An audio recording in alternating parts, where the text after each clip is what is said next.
Hi everyone, I'm excited, I'm nervous, I don't know how to start. It's my first ever podcast. So, with all of my heart, I welcome you on Love, Reflect, Grow Gala. This digital era, we have decided to do a digital podcast. Yes, you heard it right. I'm here, and my guest is at their home place shooting for you guys to bring you a blast of knowledge and value in the next 15 to 20 minutes. Our first ever podcast is on Women's Day, so it had to be a woman full of transformation, journey, and how shall I summarize her? If I want to summarize her in a very little words, it would be growth with ease. Let's welcome our first guest, AnuDogra, and hear from herself. Thank you, Divya, for inviting me on this podcast as a first podcast guest. And hello, everyone. Welcome, Anu, to our first episode of Love, Reflect, Grow. Our very first and basic question from you is what do you do? If people want to know who is Anu or what she's doing, how would you summarize it?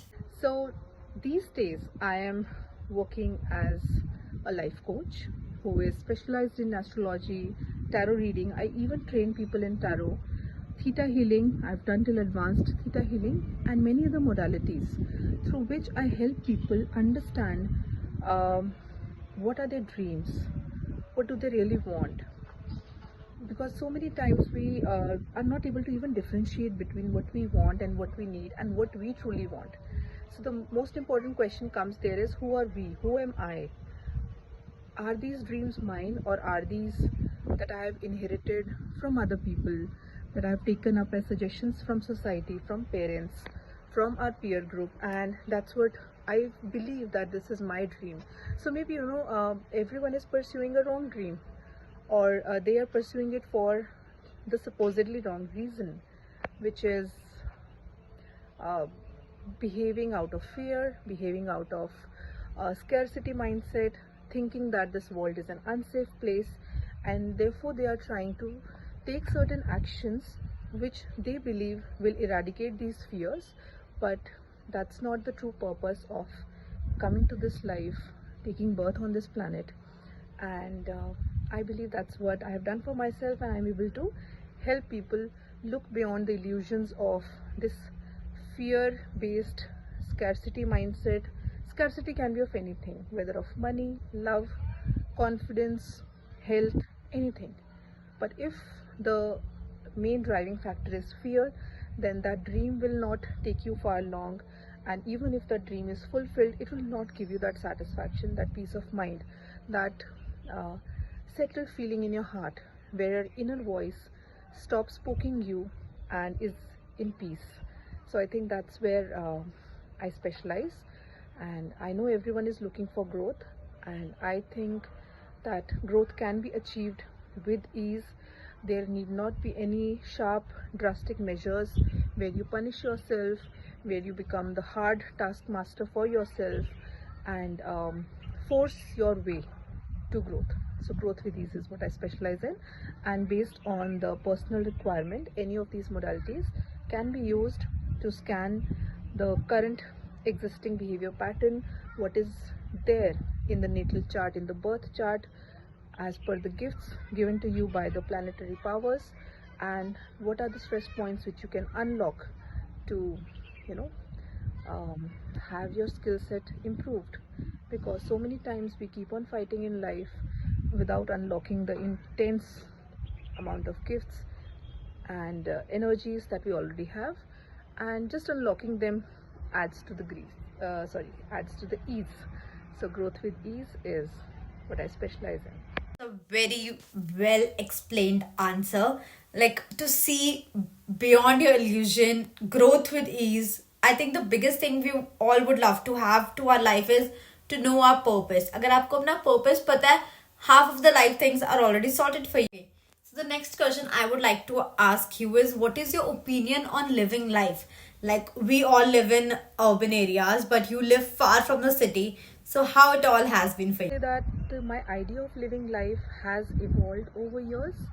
In the earlier years, or in my teenage or 20s, there was always a specific goal that I had in mind, whether it was related to a person, whether it was related to a job promotion, whether it was related to a project or a successful completion of some health goal.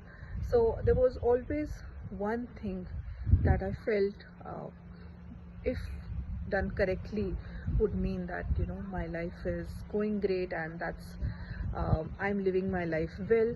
So that was always a benchmark. But now I believe in a life that is fulfilling every day, and there still are targets which are fun to have, but now that's how I look at them, a game which I'm playing, uh, things or projects which keep me engaged in a very meaningful way, because otherwise, other than that, what am I doing? I'm just sitting idle, right? So if we are here on this planet, we have to do something which gives us joy. So I look from that perspective, that which are the things which give me joy. And nowadays my starting point is that, instead of any external goal which um, makes me believe that if I achieve that goal, then I'm living my life successfully, else I am a failure. So now my goals and my targets and my parameters are very internal. So if my idea of, not idea even, when I just know that this thing gives me joy, like plucking spinach or lettuce leaves in the morning gives me joy, watching the peas grow up gives me joy, watching the flowers bloom give me joy, taking a walk gives me joy, being able to come out in the sun gives me joy, handling crystals gives me joy, talking to people gives me joy, figuring out the intricacies of a natal chart, birth chart through astrology gives me joy, being able to communicate with tarot cards and come up with really interesting answers and guidance for people gives me joy. So once this has been figured out, I can then plan my life accordingly, so that each day I'm doing one or many of these things and feeling fulfilled daily, and not waiting for a particular day, time, weight, appearance to say, yes, I have arrived, yes, I'm doing great, and then the search for the next target starts. So now I have multiple targets, multiple things that I do, and I do them daily, and I sleep peacefully daily. Actually, yes, I recently was thinking on the same note 4 to 5 days back, and I even wrote a post regarding this. Like, what's your real joy? किसी को शादी का tick mark है, किसी को career goals का tick mark है. We all living in such societal standards. जो सोसाइटी ने एक स्टैंडर्ड्स क्रिएट कर दिया, हम उसमें जी रहे हैं, and we don't know what is a real Joy.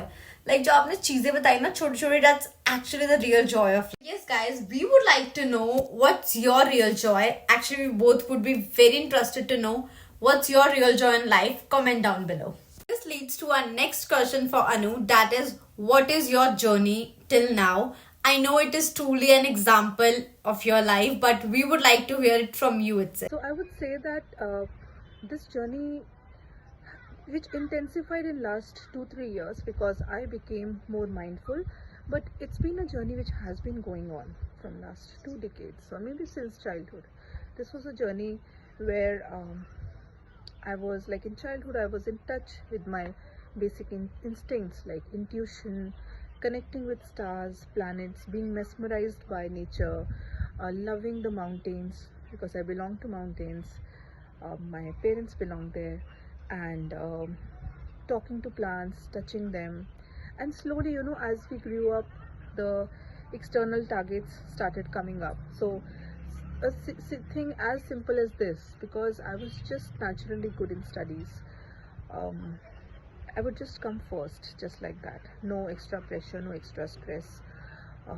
Some due diligence from my mom's side, that there was this discipline of studying at least 1-2 hours daily, but that was it. There was no external, there was no extra effort that I was putting in. But as I started growing up, then you start realizing that how important this is for the parents, or how they exclaim, how they feel happy, how I feel proud entering the school, when the result day is there. And then I started craving for it. That's how, when external validation comes, we start seeking the targets which will make them happen again and again and again. Those highs of feeling pride and feeling victorious, because everyone says so, that since you have come first, you are the best. So that's how we start defining ourselves, and that's how life took me forward. And then more people came in, relationships came in, jobs, more people in the job, who are now telling you what to do, or who are now appraising you, who are judging you, where again you have to score on a metric of 5 or 10, very excellent or moderate. All those things terms started coming in.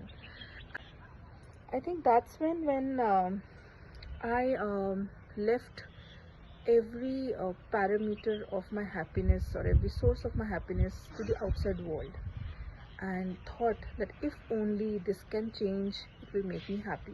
When you start focusing on changing the world to make yourself happy, I think that's where the issue arrives, and that's where a lot of stress, lots of suffering comes in, lots of depression, lots of, what can I say, once in a while suicidal thoughts, all these come in. And but that was my journey of trying to figure out life, trying to figure out the world. Yeah, that's very, very true. But what do you think when we are looking for validation of others?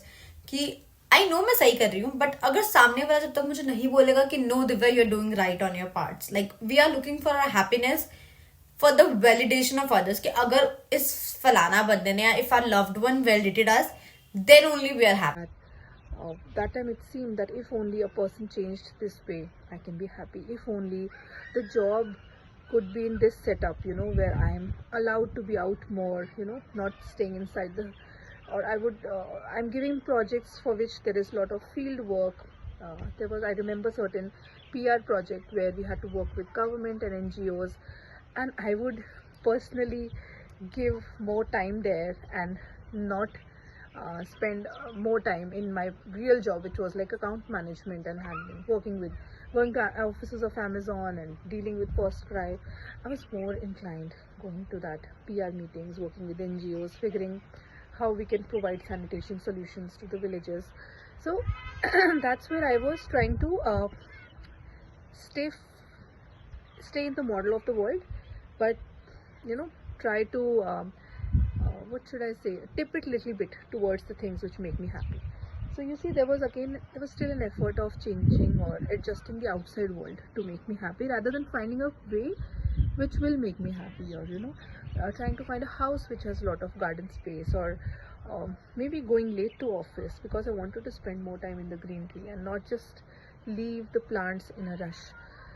So there are a lot of stress and suffering. Thank you for answering our question so beautifully. Okay, so the next question is, I'm very much interested in tarot reading these days. So what do you think, how intuition plays a role in tarot reading, or how one can know that this is the time I can get too into learning tarot? I would say it's purely an intuitive game. The only learning part is where we talk about what does this number means, what does this shape means, what do these archetypes or characters on the cards mean. But even during learning, it is not just me telling you this means this means this, but it is a very experiential process where you actually hold each card. You tell me what you feel this card means, what do you see in this card, how it responds as a answer to a specific question, because the same card be used for answering different questions, and it's your intuition which will tell you what it is. And it's not something to be scared of. I see the students feeling very little anxious during the first reading assignment. We do a lot of reading practices where students read for each other, and that's how in those 2 days where each day we connect for 5 to 6 hours, you evolve, and by end of the second day you become very comfortable in listening to your intuition. So every person is born with intuition. There is no one who doesn't have intuition. Basically, it's all about our intuition game. Like, people say I do have intuition, but I don't feel it. Like, ठीक है, होगी, might be the case. I have some intuitions, or a little bit. Everybody has that intuition game.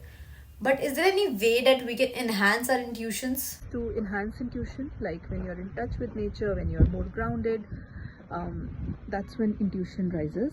Second way is when your mind is less cluttered with the external thoughts which are planted by the society, thoughts which people around you are telling you that this is how you should think. When just let go of those shoulds then you can listen to your inner voice. So inner voice doesn't go away, it just becomes more silent, little it's very subtle. So when your mind becomes less cluttered, you are able to listen to it. When through meditation, I teach theta healing basic meditation also, and that's how we always start our every card reading, by connecting to the creator at the seventh plane, which is the place of, you can say, the white light, the unconditional love, from where the pure messages come. So there are, fifth plane, which is the plane of deities, where all our gods, goddesses, whoever we worship is there. Sixth plane is the law of signs and symbols, so astrology and tarot is there. Guidance comes from there as well, the law of signs and symbols. But we connect to the seventh plane. The seventh plane is the creator, and from there the most what should I say, true, natural, unbiased answers and the guidances come. So when you learn that, when your mind is able to focus, and when we practice so many times, so I think in basic there are around 5 to 6 reading exercises that you will do as a student, and in the tarot 2-day advanced intuitive tarot course, in those 2 days you will do around 10 to 12 readings. So you can already see that how much of experiential practice we do. And in the course we definitely talk about how to use crystals to enhance your intuition, how to use geometry to enhance your intuition, and what are the different ways of lifestyle change as well to hone your intuition. But everyone has intuition, so anyone who feels called towards learning tarot, and it doesn't mean that you have a very clear cut answer or a logic of why you want to learn tarot. I had no answer, I just felt like it. For years I was not sure of learning tarot, and one day I just felt like it. And yes, my logical mind tried to figure, okay, this is why I want, or this is how I can start doing reading for others. But later I realized that that was not the primary motive. I just wanted to learn. And the moment I held the cards in my hand, each card is a master in itself. So when you feel the energy, you just know that you are at the right place. So don't worry, if you just feel inclined towards learning tarot, then you can do it. If you feel like taking an astro consultation and seeing whether these mystical sciences are the right thing for you. This is amazing. Very amazing. Okay, the next question is, for someone who is very new to you, or someone who is very new to astrology, theta, tarot, how can you help someone in their journey? I think the discovery calls with me itself open up a beautiful window in people's mind to what can be, what is that unique, interesting angle of looking at life which they have been missing. And I think I bring a shift in how they perceive the world and how they look at solutions, because sometimes we're just so much inside the box, thinking of solutions just as 0 or 1. Only these 2 possibilities are possible, only these 3 possibilities are possible, that you need a discovery call with me to look at it in a completely different way. And the fact that I am myself full of gratitude, practice gratitude a lot, these vibes rub on. And I can, when you tell your story to me, I'm able to see what are the things that one can be so grateful for. And when I show those miracles that already exist in your life and the possibilities, you will be blown away. Many people are. So just get on a quick free discovery call with me for half an hour to 40 minutes. So we can do that. Yeah, that's very, very true. Discovery calls are a great way to dig deeper into yourself, and that too when it's a very, very free opportunity for other people. I think everyone should take a discovery call. Maybe for astro, maybe for tarot, maybe for anything. Like discovery calls are a way to connect for both of the people. Yeah. Next is one-on-one consultations. So there is a 6-month plan where every 10 days we connect one-on-one for 1.5 to 2 hours, and there personally we go through your points of concern, and also it's my way of showing you the mirror, because there is no one else who will show you. Your friends will be biased towards you. They will always say yes when you say yes, they will say no when you say no. Or other people have their own agenda, they have their own battles which they are fighting in their life, and that's how they will showcase your problem to you also. That's there. And even family is not unconditional. Family has their own planets in place. They have their own fears related to the world. They have their own parameters which they consider while deciding, whether you are successful or not. And when you will ask them, they will try to navigate you towards that path, something which makes them feel comfortable. So these one-on-one consultations is how you will get an unbiased, non-judgmental space with me, where we look at life, we look at the possibilities, we look at your dreams, and work towards manifesting them. Not just manifesting, actual solutions, because I've worked in marketing, I've worked with startups, I've worked with NGOs. I know how things work in business as well. So if you have a business or you're planning to start something of your own and are just clueless, or if you think that just running towards any job and getting some kind of financial stability will open up doorways to you, then you are mistaken. I would say that if you don't have a job, or if you're planning to shift from one job to another, just get on a discovery call with me. It will really help you see things more clearer. In other ways, there are astrology consultations that one can avail with me.